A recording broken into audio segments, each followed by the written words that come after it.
So you guys didn't see a lot of it, but I just got done telling Sean that most of his hand is hand. And he's got like whatever is supposed to be a finger on the end of it to make sure he doesn't like I've never heard anyone die because he can't grab stuff. Like if you see my hand, like most of it is finger, right? And then there's a small part of it that's hand, but his is like his goes up to like here. His hand goes up to here, and these are his fingers. Shut up. He's just afraid I'm going to grab him with these hands. Because once I grab you with these hands, like, you're stuck, dude. I will hold. Dude, stop. I will hold on. Stop. Please stop. You're going to Say spill it. Say small but mighty. Small but mighty. Stop. I feel like a lot of us have power in our hands, but because his hands are so small, those muscles extend to his fingers themselves. And so it's like he can use, his fingers have muscles, and he can like use them. I can't.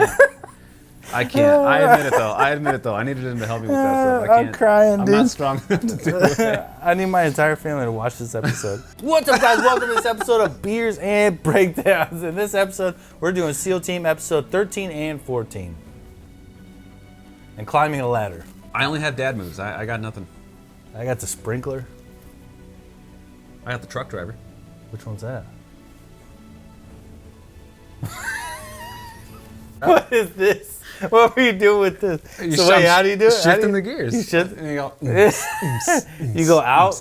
What's up, guys? Kurt here. I'm interrupting this video to let you guys know that now through December 8th, Barbell Apparel is running their Black Friday Cyber Monday sale. You get $99 pants, $99 jeans, 20% off everything else site-wide. No code necessary. You can pick up one of these sweet stealth hoodies or check out our Chase Fear line, which is our collaborative line with Barbell Apparel. Again, it's now through December 8th. No code necessary. Check them out.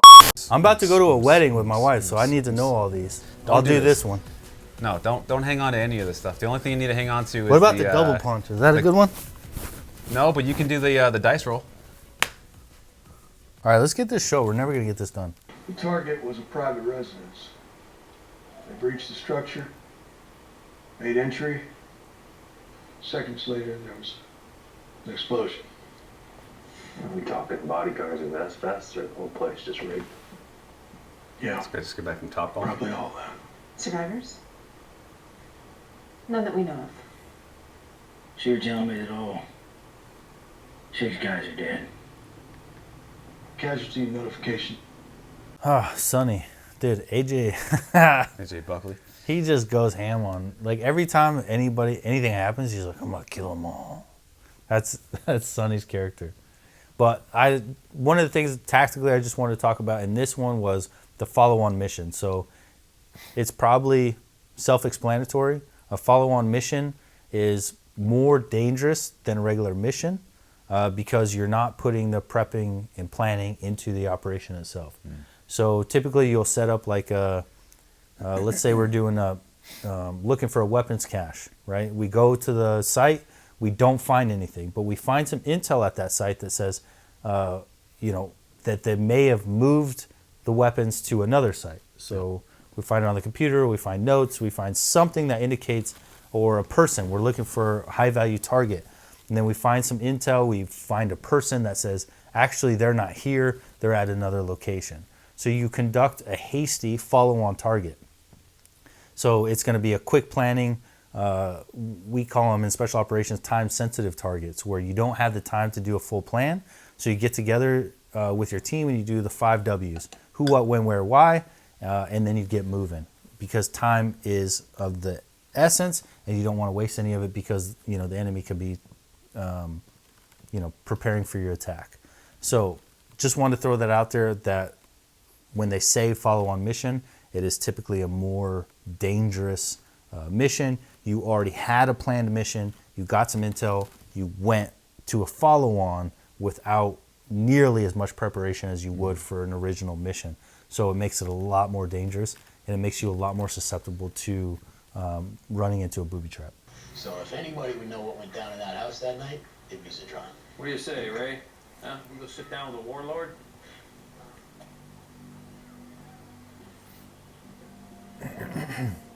Kelly. Well done, Abel. Nice. What does it mean? Key leader engagement. Yo, Abel is straight learning, dude. Well done, Abel. I'm glad. This is Green Beret bread and butter. This is what we do. Green Beret's whole thing is intermingling with host nation forces. So we pride ourselves on our key leader engagements and figuring out, using key leader engagements to figure out what our host nation force wants, how we could blend what they want and hide what we want into the mix, right? So we're not going to come out and say, well, we want this, and then be like, well, we want that. And now we're at odds, and we laid all our cards on the table. They know what we're going for, and we have no poker face, essentially. So the whole point of a key leader engagement is to go in pretending like we're America, we're here to save you, and everything you want is just our biggest concern, right? And you put that whole like heartfelt speech on, and so they unload on, this is our goal, this is what we want, this is what we have, this is our capabilities, this is everything, and this is how we need to use you. And they're doing the same thing to us. They're not playing into this hook, line, and sinker, right? They're doing the same thing. They're trying to say, we want to use American air assets, we want your money, we want your batteries, we want everything we can get from Americans as possible before you guys leave and go fight a different war, right? Right. So we're both playing the game, but the whole point of the key leader engagement is to figure out what they want, figure out how it coincides with what you want, and then how to make those things intermingle so you guys can cooperate and accomplish both your missions at the same time. Obviously, ours taking precedence over theirs, but them not knowing that ours takes precedence over theirs, because if they know, then they'll be less likely to help us. And then you get commandos that are out helping you that aren't even loading their weapon systems. They're signaling to the Afghan or to the Taliban or to ISIS, whoever you're fighting, that you're coming, and they sell you out because they aren't fully believing that you're actually there to help them. So it is a very difficult game to play, and this is what we're taught to do, and this is our bread and butter. Do you have to have a terp when you're with them, or does somebody there always speak English? Always have a terp. Always have a terp. Even if their leaders speak English, you always want to have a terp, because the terp knows customs. Oh, okay. And even though you do a pre-study of cultural customs, you do not want to rely on your half-ass research to get you through. You want a terp to say, hey man, make sure you take your shoes off. Hey man, this is what they were saying, but this is what they meant. Hey, we don't typically do this. Something's off here. Okay. So they're your subject matter experts. You rely heavily on a terp. An interpreter is not somebody just to change languages for you. Right. They're a cultural interpreter, more importantly.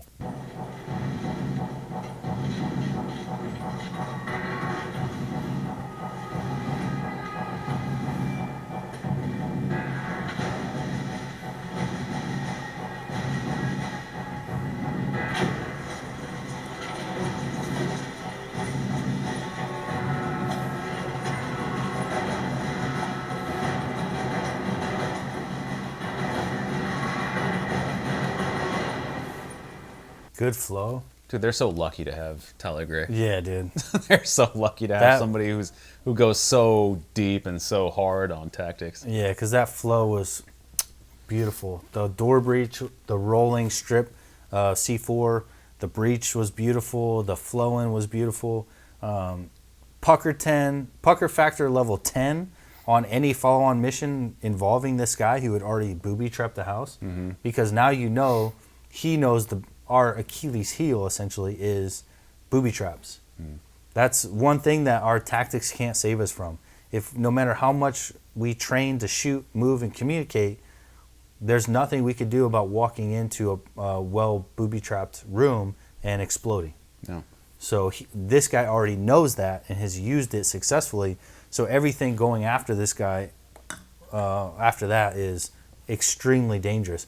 In order to conduct a successful CQB operation, you see how fast you have to flow in. Yeah. Now imagine trying to think about tripwires and booby traps. There's no way you're doing that. Yeah. You're under nods, you can barely see, you're moving fast, you're trying to flow looking for shooters. And once they realize that we're looking for shooters and not pressure plates, because that's going to change our entire pace, they're at the advantage. And now we're at the tactical disadvantage, and it doesn't matter that we're the best and that we're really trained and all this stuff, there's times when Afghans, or I say Afghans, there's times when ISIS or the Taliban are just better because they use our tactics against us. Right.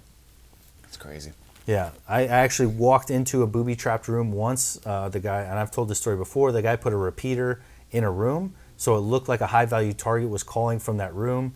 They pinged it, so we went in conducting a CQB just like this, flowing in, looking for a guy, expecting to kill a high-value target, flew in fast and heavy, ready to meet gunfire, and instead we met a pressure plate that was half dug into the ground, and they were preparing a booby trap to blow us up, and a repeater in the room to make it look like the cell phone was pinging from that room.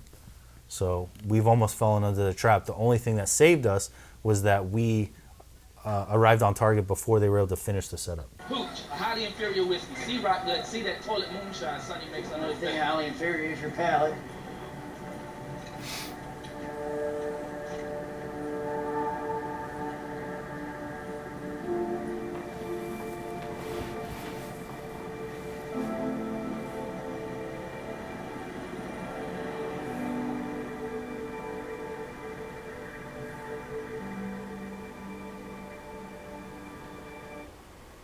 That's an intense scene. Yeah. Love that scene. Not imagine. It's a good reason for everybody to stop and look. Yeah, that's amazing. So, love this episode. Obviously, they made this episode to be more of a heartfelt one, and not as many tactical notes. So now we're going to jump into episode 14, so we can fill this episode with all the tactical notes that you want to see. The first thing they told me on my first deployment, you can do a hostile neighborhood, you should whack the guy on the phone. Yeah, what about when they all got phones? Whack 'em all. Yeah, that'll win you some hearts and minds, Sonny. Right there. Schwack. See.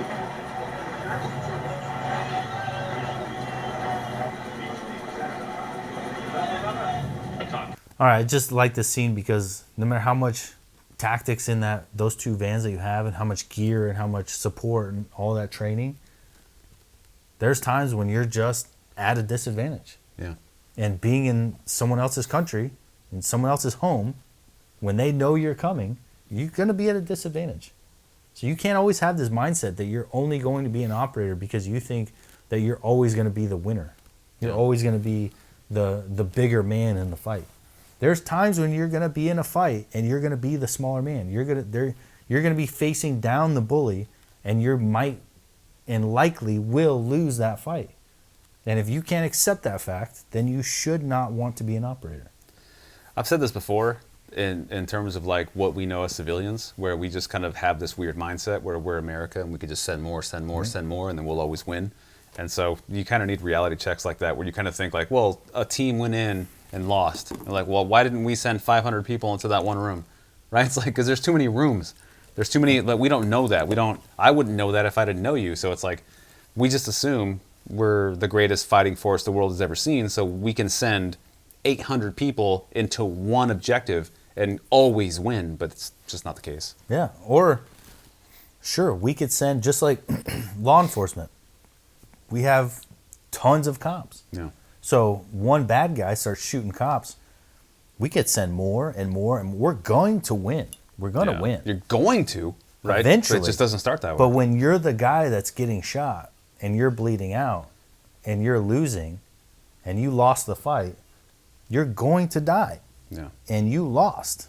And you went in with all the bravado of America or the police department, and you're losing that fight because you were in a bad situation and it sucks and it turned out bad for you. But people don't want to accept that. Like, we go overseas, we may send soldier after soldier after soldier, but we're also ignoring death after death after death, and how many teams went in and were in a tactically horrible situation that they couldn't fight themselves out of, and had to be the losers. It's like, that will be enemy number one after the tragedy has taken place. Right? But the tragedy has to take place. Like, tragedy has to take place. There will be times when you are at disadvantage, and if you're not willing to accept that, then this isn't the job for you.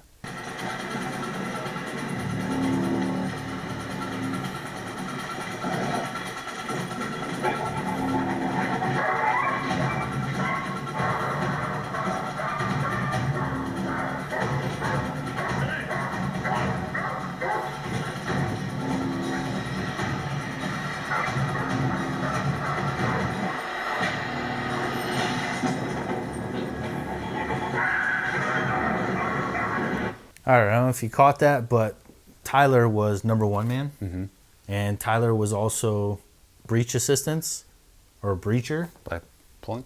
Yeah, so he's got the Halligan tool, which is that, like firefighters use it. It's a pry tool. And then the other guy's got the hammer on his back. So a lot of times what we'll do is take PVC pipe and then take zip ties and zip tie the PVC to our back, so that way we could toss the Halligan tool in, and your partner could pull it out just like the team sergeant did here. He pulled out the hammer and handed it to him. So I'm not going to get the Halligan tool or the hammer off my back. You're going to help me and just pull it off my back and hand it to me. I'm breach guy. So when you call for breach, I know it's me and I come up. Whether I have a shotgun on my side and I'm doing shotgun breaches, 45 off, blast the breach rounds in, or if I'm doing a mechanical breach and I'm doing the Halligan tool and the hammer. But the interesting thing that Tyler did here and the tactic that he showed was something that you don't typically do, but you have to adapt and overcome. So Tyler went in as the number 1 man with the Halligan tool. Number 2 man hit it with the hammer. Bam! Typically what you would do in a clear like that is breach man would breach and move. So because I have the Halligan tool and I breach, I'm going to pry it, pop that door open, and I'm going to slam myself back against the wall. Always back against the wall, and everybody's going to flow past me. I'm going to drop the Halligan tool behind everybody. We'll come back and get it later. And then it gives me a second to go gun up, get ready, and then become last man. Okay. That's how you would typically do it. But in this situation, there wasn't enough room for Tyler to get out of the way. So Tyler would have created a giant roadblock and funnel blocked everybody going into the room. So what Tyler did was breach and commit to being the number 1 man, which is something you almost never want to do, but in this situation was the perfect choice and the right answer. It just means that Tyler has to be good enough and quick enough to breach by slamming open, collect his weapon up, and be able to punch out and push in and flow in. Yeah, I saw that. Without everybody tripping over him. Yeah. So it doesn't mean it's the wrong answer. It's the right answer for this situation, but you also have to be trained enough to make it fluid.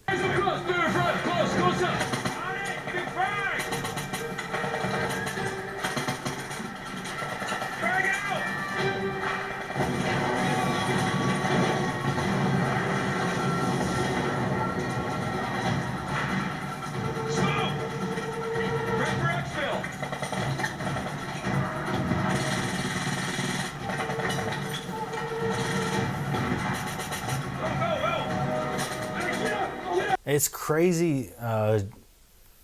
David Boreanaz's character in this is almost like he's such a good team sergeant that he's almost like it makes me mad sometimes, because he does things that some team sergeants would do that they shouldn't do. I don't know if he's doing that. I don't think he's doing that on purpose. It could be like maybe on set, maybe he's a little arrogant. Right. And as a person or as an actor, he's maybe a little arrogant, and that's feeding into him being a team sergeant, which they tend to be a little arrogant, because certain things like this scene example, throw me a frag, throw me a smoke. Dude, I could throw the smokes. I could throw the frags. Right. I don't need to toss them to you so you could be the guy tossing them. But which is something very much an arrogant team sergeant would do, is be like, throw it to me. I got it. I'm the one that knows where I get to be the go. one to... I get to be the one that does the deed. You know what I'm saying? Instead of just being like, yo, frag them. Because every guy knows how to throw a frag. Right. We know where to do it. We know how to do it. We could have just been like, tink, boom, and launching frags all at the same time. And he could just be like, yo, smoke them. Roger that. Boom. Throw a couple smokes, but instead, throw it to me. Throw it to me. I want to throw it. I want to throw it. So it's just part of me. It just makes me like, because it's too accurate to the team sergeant experience that I've had, where it's high level arrogance. You know, it's I like how it's negative, but it's still a positive mark on the show. Yeah, it's like you guys did it so accurately that it irks it pisses me off. Yeah. So there you go, guys. We did 2 episodes in one. I know there's more for this episode that we could probably do, and I'll get all of that stuff, all the tactical cool guy stuff about the show. I love it. Let us know what you guys think. Let us know what you guys want to watch down below. Comment, subscribe, thumbs up. We appreciate you guys. And it really means a lot when you guys are active down in the comment section. So if we miss anything, you want us to see anything, and a lot of the guys are like, this is my 300th time asking for this. We are adding it to the list. We get to it. So if you guys don't know this, we film them in batches. So we'll be like bang, bang, bang, bang, bang. And then we see all your comments and then we add it to a batch. So then it'll come up on a delay of a month or two. But we are getting to everything you guys recommend. So thank you guys so much. We love you. You're awesome. We'll see you on the next one. Peace. Peace.